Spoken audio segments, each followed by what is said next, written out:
eu sou a Raíssa. Vamos juntos estudar Química e hoje, coeficiente de solubilidade. Coeficiente de solubilidade é a máxima quantidade de um soluto que pode ser colocado em um solvente e essa solução ficar saturada, com aspecto homogêneo. Para simbolizar coeficiente de solubilidade, nós vamos usar C e um Szinho subscrito, coeficiente de solubilidade. Outra coisa que vai ser importante falar, soluto, solvente e solução. A solução é a mistura do soluto com o solvente. Só que toda hora escrever solução, soluto, solvente dá muito trabalho. Então a gente trabalha com símbolo, que a química trabalha muito com a simbologia. Então vamos falar lá, massa, o símbolo é a letra M minúscula, tá? Quando a gente fala de massa de soluto, a gente sempre vai usar índice 1. Quando falar sobre solvente, o índice é 2. E sobre solução, não haverá índice. Então, essa expressão matemática aqui, a massa da solução é igual à massa do soluto mais a massa do solvente. Vale aqui um momento revisão. A gente aprendeu lá no primeiro ano sobre polaridade. A água é uma molécula polar. A polaridade é dada pela capacidade de um elemento puxar para si elétrons. O hidrogênio não tem afinidade para puxar elétrons para si. O oxigênio tem muita afinidade. Então, nessa molécula de água, o oxigênio gosta dos elétrons. Então, os elétrons vão ficar um tempão ao redor aqui dele, gerando um polo mais negativo. E aqui, um polo menos negativo. Então, essa molécula tem um polo. Já que ela tem polo, negativo, positivo, negativo, positivo, o positivo desse atrai o negativo desse. Isso caracteriza uma molécula polar.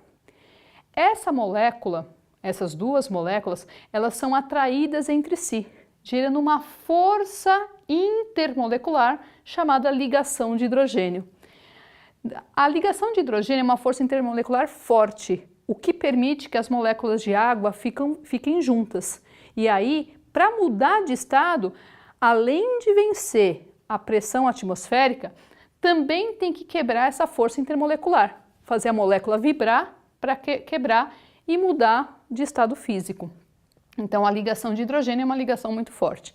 Uma outra molécula que apresenta também ligação de hidrogênio, ou antigamente chamada ponte de hidrogênio, é a molécula do álcool etílico, que também é uma molécula polar.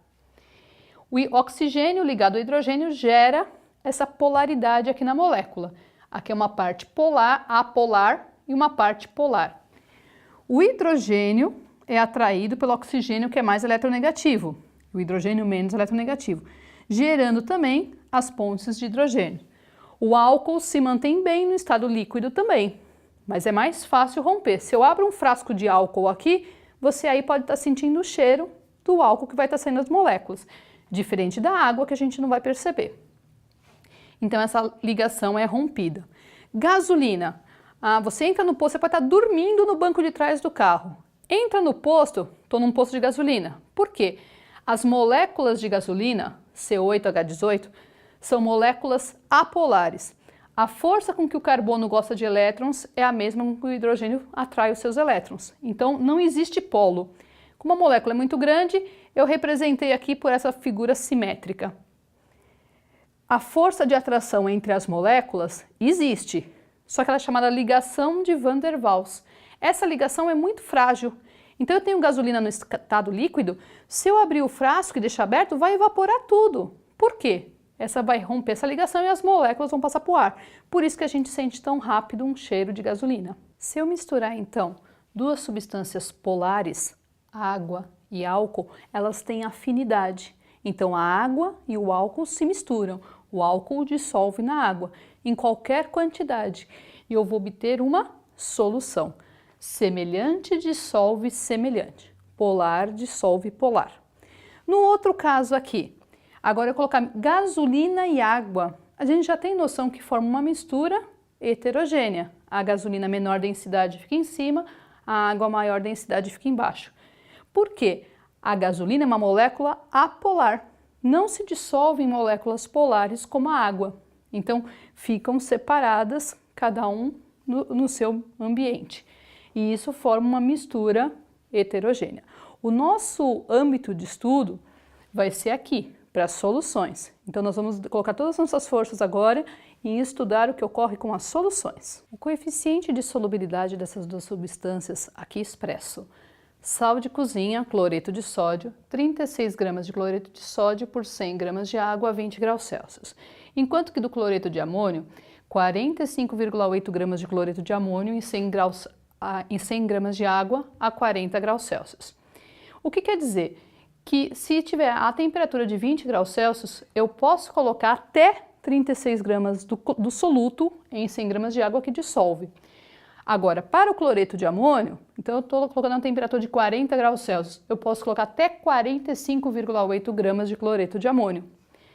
Tenho que ver o seguinte: quando a quantidade de soluto for menor do que o coeficiente de solubilidade dado daquela substância, naquela temperatura, a solução é classificada como não saturada ou diluída.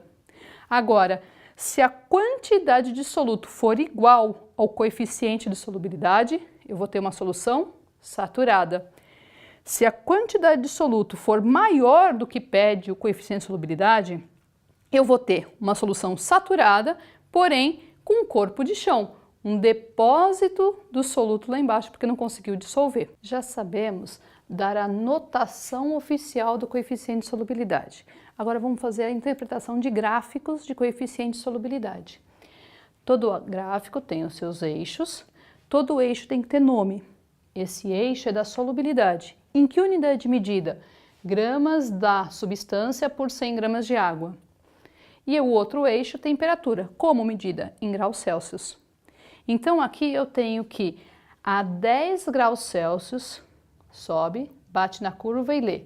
A 10 graus Celsius eu posso colocar até 20 gramas de nitrato de potássio em 100 gramas de água que dissolve. A 40 graus Celsius eu posso colocar até 60 gramas de nitrato de potássio em 100 gramas de água que vai dissolver. Então, nesse gráfico eu faço a leitura do coeficiente de solubilidade. E a gente deduz o seguinte: qualquer ponto em cima da curva, eu vou ter uma solução saturada, ou seja, eu vou ter o limite de soluto que eu posso colocar naquele solvente. Agora vamos pensar uma seguinte situação: se eu pegar esse ponto aqui do gráfico, temperatura 40 graus Celsius, aproximadamente 30 gramas. Então, se a 40 graus Celsius eu colocar 30 gramas de soluto em 100 gramas de água, que aspecto vai ter essa solução? Poxa, 40 graus dissolve até 60. Se eu coloquei 30, é uma quantidade menor do que dissolve.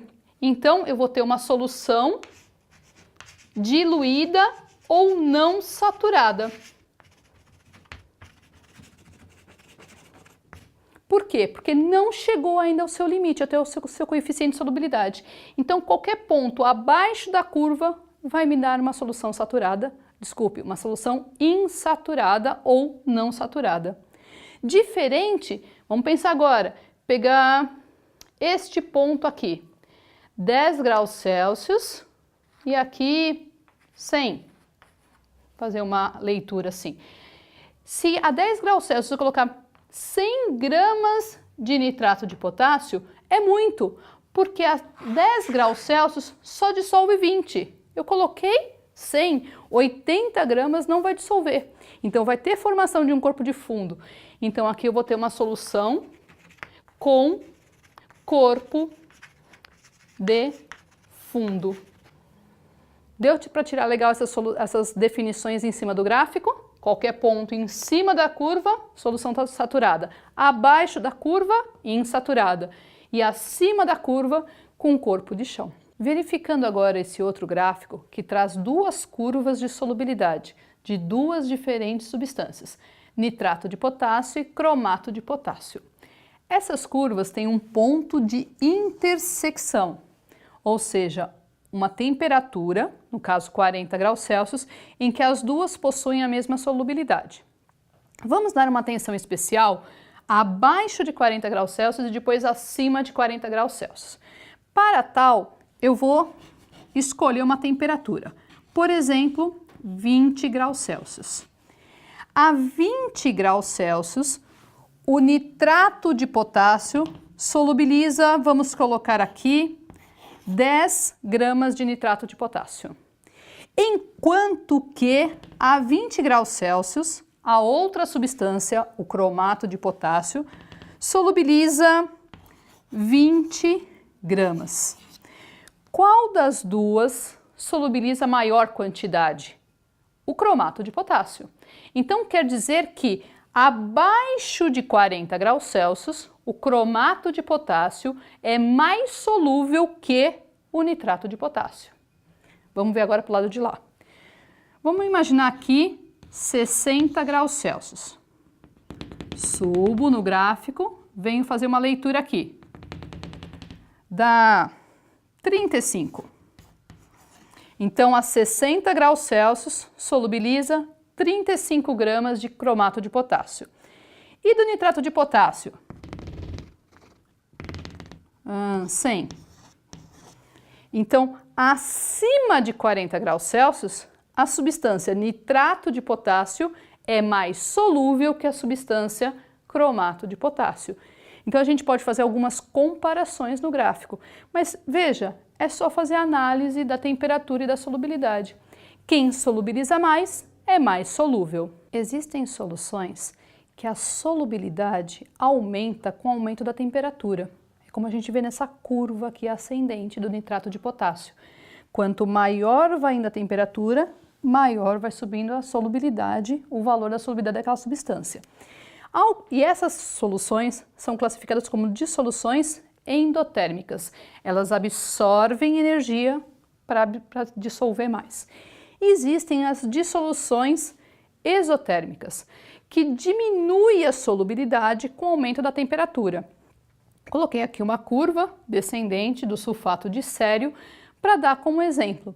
Mas um exemplo muito prático do cotidiano, é uma questão de meio ambiente, é a quantidade de oxigênio dissolvida na água do mar.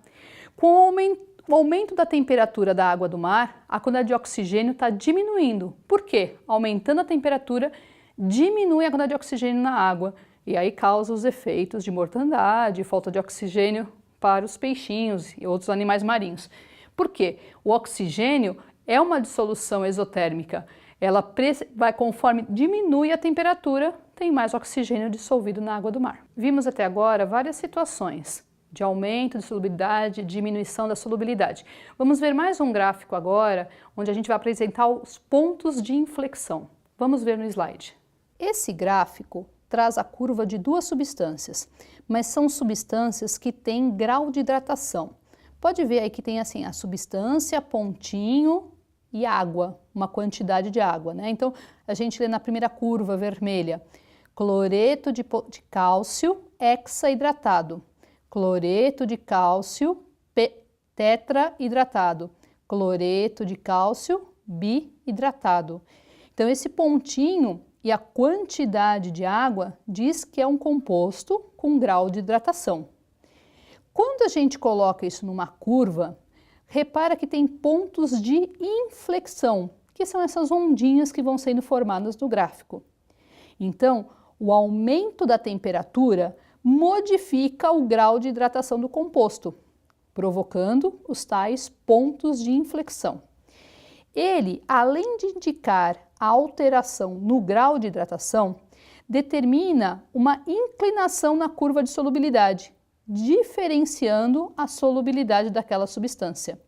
Então, esses pontos são denominados pontos de inflexão.